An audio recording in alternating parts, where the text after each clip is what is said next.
요한계시록 9장 13절에서 21절입니다. 키워드는 여섯째 나팔 절망에서 나온 사람들 은혜로 사는 삶입니다. 여섯째 천사가 나팔을 불매 내가 들으니 하나님 앞금 제단 네 풀에서 한 음성이 나서 나팔 가진 여섯째 천사에게 말하기를 큰 강 유브라데에 결박한 네 천사를 놓아주라 하매 네 천사가 놓였으니 그들은 근현월 일시에 이르러 사람 3분의 1을 죽이기로 준비된 자들이더라. 마병대의 수는 2만만이니 내가 그들의 수를 들었노라. 이 같은 환상 가운데 그 말들과 그 위에 탄 자들을 보니 불빛과 자주빛과 유황빛 호심경이 있고 또 말들의 머리는 사자 머리 같고 그 입에서는 불과 연기와 유황이 나오더라. 이 세 재앙 곧 자기들의 입에서 나오는 불과 연기와 유황으로 말미암아 사람 3분의 1이 죽임을 당하니라. 이 말들의 힘은 입과 꼬리에 있으니 꼬리는 뱀 같고 또 꼬리에 머리가 있어 이것으로 해하더라. 이 재앙에 죽지 않고 남은 사람들은 손으로 행한 일을 회개하지 아니하고 오히려 여러 귀신과 또는 보거나 듣거나 다니거나 하지 못하는 금, 은, 동과 목석의 우상에게 절하고 또 그 살인과 복술과 음행과 도둑질을 회개하지 아니하더라. 아멘. 여섯째 천사가 나팔을 불자 하나님 앞금 제단 네 풀에서 한 음성이 나서 나팔 가진 여섯째 천사에게 말합니다. 큰 강 유브라데에 결박한 네 천사를 놓아주라. 이 천사들의 정체가 이어서 나옵니다. 그년 월 1시에 이르러 사람 3분의 1을 죽이기로 준비된 자들이라고 했습니다.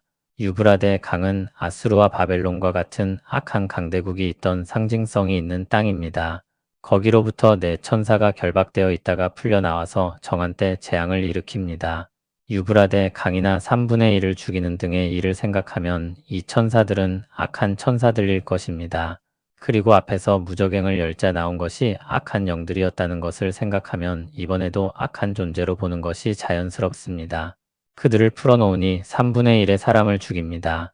그들이 풀려나서 활개를 치고 많은 피해를 입히지만 여전히 하나님의 제한 안에 있습니다.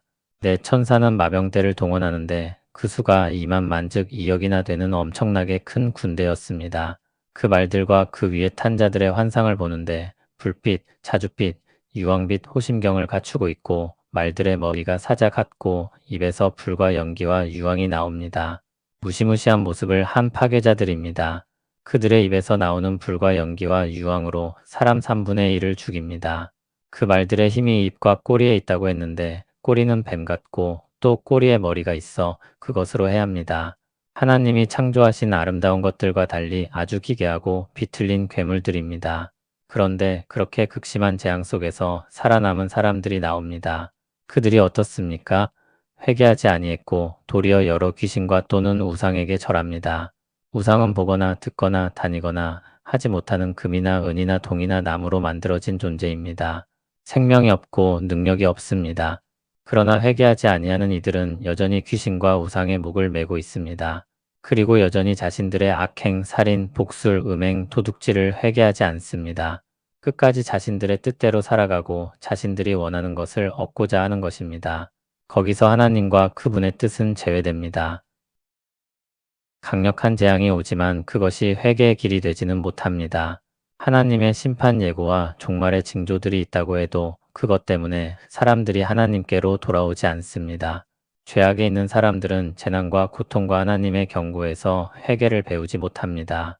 끝까지 자기 길을 고집스럽게 가고 그리고 자기 죄로 인해 멸망에 이릅니다. 그것이 죄악에 사로잡힌 사람들의 안타까운 현실입니다. 주님의 백성들은 그 절망에서 건짐을 받은 사람들입니다. 은혜로 부름을 받아 나왔습니다. 스스로 나온 사람은 아무도 없습니다. 그래서 절망 가운데 있는 사람들을 보면서 혀를 차며 무시하듯 말하면 안 됩니다. 아무도 건짐을 받을 만해서 조금이라도 더 나아서 구원의 은혜를 입은 사람은 없습니다. 모두 주님의 은혜가 필요했고 그 은혜를 입은 것입니다. 그러므로 우리는 먼저 우리가 받은 은혜를 새기며 감사의 찬송을 올려드려야 할 것입니다. 하나님께 영광을 돌려야 할 것입니다. 그리고 그 은혜의 소식을 힘써 전하며 살아야 합니다. 절망에서 사람들을 부르시는 주님의 목소리를 전하는 메아리가 되어야 할 것입니다. 하나님께서 우리 인생을 죄악에서 건져내시고 새로운 삶을 시작하게 하셨습니다. 그 은혜가 참으로 큽니다. 그 사랑이 너무나 놀랍습니다. 우리 주님이 행하신 구원의 역사로 우리를 죽음에서 건지셨습니다. 우리는 더욱 깨어 있어야 합니다. 우리가 받은 구원의 은혜를 깊이 새기고 그 은혜를 잊지 않고 날마다 감격하며 살아가야 합니다. 그리하여 여전히 절망 속에서 길을 알지 못하고 죄 가운데 살아가는 이들을 위해 기도하고 다가가고 복음을 전해야 할 것입니다. 우리는 스스로 살아남은 자가 아니라 은혜로 건진받은 자들입니다.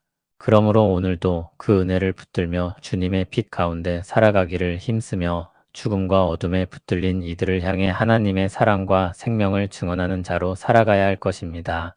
주님께서 우리를 절망에서 끌어내신 은혜를 새기며 우리 삶을 새롭게 하기를 바랍니다. 은혜로우신 하나님, 심판 중에도 자비를 거두지 않으시고 우리를 절망에서 건져주신 주님의 은혜를 찬송합니다. 주의 말씀보다 스스로의 욕망을 쫓아 살던 우리를 주께서 불쌍히 여기시고 사망에서 건져내셨으며 어둠에서 빛으로 불러주셨으니 은혜를 잊지 않게 하옵소서.